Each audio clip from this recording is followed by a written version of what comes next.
آج جو نواز شریف کی حاضری تھی اسلام آباد ہائی کورٹ میں، جو سیاسی منظرنامہ سامنے نظر آ رہا ہے، آج سیکیورٹی کی ڈیٹیل بہت زیادہ تھی. جو پی ایم ایل این کے نمائندگان تھے ان کی کانفیڈنس بھی بہت زیادہ تھا. اس حوالے سے ہم کچھ فردر بھی جانیں گے کہ آگے جو آپ کے انتخابات آنے والے ہیں اس حوالے سے سیاسی منظرنامہ جو ہے وہ کیا ہوگا، اور آگے نواز شریف صاحب جو ہیں وہ کیا حکمت عملی اپنائیں گے.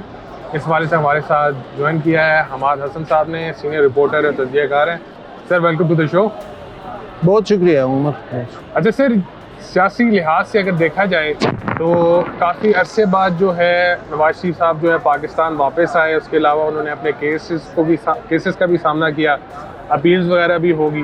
اس کے بعد جو 8 فروری کو سیاست میں انتخابات کا ذکر آلریڈی آ چکا ہے، تو اس کے بعد آپ کے خیال میں اس ٹائم پہ مسلم لیگ نواز کی کیا حکمت عملی ہوگی انتخابات سے ریلیٹڈ؟ دیکھیں، آج جو پروسیڈنگ ہوئی تو ایک تو نواز شریف کو یہ فائدہ پہنچنے لگا ہے کہ جو ایون فیلڈ کیس ہے یا جو العزیزیہ کیس ہے، تو وہ اس حوالے سے جو ماضی میں جو کچھ ہوا ہے تو وہ انتہائی کمزور ہے، یعنی کوئی مضبوط دلیل عدالت میں پیش نہیں کی جا رہی تھی.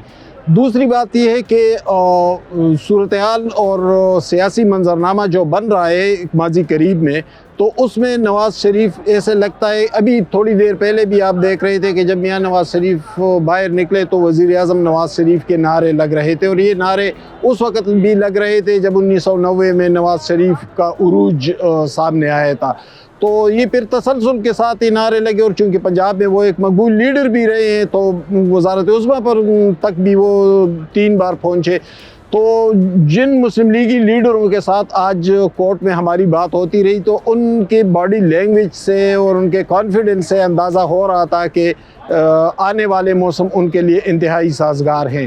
دوسری طرف عدالتی محاذ پر بھی نواز شریف شاید ان کو ریلیف ملنے لگا ہے، اور آنے والے چند دنوں میں ہم دیکھیں گے کہ العزیزیہ اور ایون فیلڈ کیسز کے حوالے سے نواز شریف کو امکان یہ ہے، جو آج ہم پروسیڈنگ دیکھ رہے تھے تو اس سے اندازہ ہو رہا تھا کہ کیس بہت کمزور ہے اور نواز شریف کو اس سے ریلیف بھی مل جائے گا. تو ایک اور بڑی انٹرسٹنگ چیز ہے کہ ابھی تک جو جتنی بھی پولیٹیکل پارٹیز ہیں انہوں نے اپنی ایز سچ پراپر اسٹریٹجی سامنے نہیں رکھی. جلسوں کی اناؤنسمنٹ ہونی تھی، اس کے علاوہ چھوٹے چھوٹے ورکر کنونشن ضرور ہو رہے ہیں.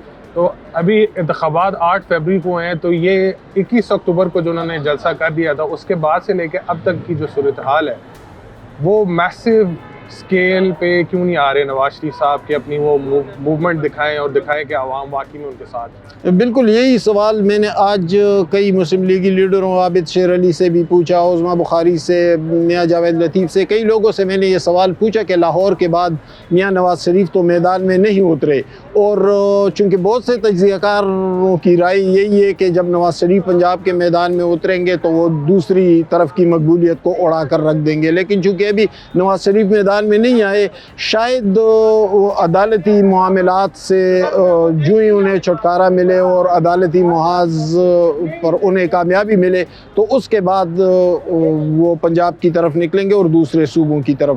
فی الحال وہ عدالتی معاملات میں شاید الجھے ہوئے ہیں، اور جو ہی یہاں سے ان کو ریلیف مل جائے گا تو پھر وہ سیاسی محاذ پر سرگرم دکھائی دیں گے. سر بہت بہت شکریہ. سو ویورز، آج کی جو تازہ اپڈیٹس تھیں وہ ایون فیلڈ جو کیس ہے اس میں سسپینشن کے لیے بھی ریٹ پٹیشن درج کی ہوئی ہے نواز شریف کی جانب سے، اور اس کے ساتھ ساتھ کچھ اور معاملات بھی ہیں جس کو وہ ہینڈل کرنا چاہ رہے ہیں. اس وقت جو ہے عدالت نے جو ہے سماعت ملتوی کر دی تھی، اور ابھی دیکھتے ہیں کہ کل ہوتی ہے یا اس کے اگلے دن ہوتی ہے. اس حوالے سے اگر فردر بھی اپڈیٹس چاہیے ہوں گے آپ کو تو سنو ڈیجیٹل ہم آپ کو دیتے رہیں گے. خیر، مجھے اور حماد بھائی کو اجازت دیں، انشاءاللہ اگلی دفعہ نئی اپڈیٹس کے ساتھ حاضر ہوں گے.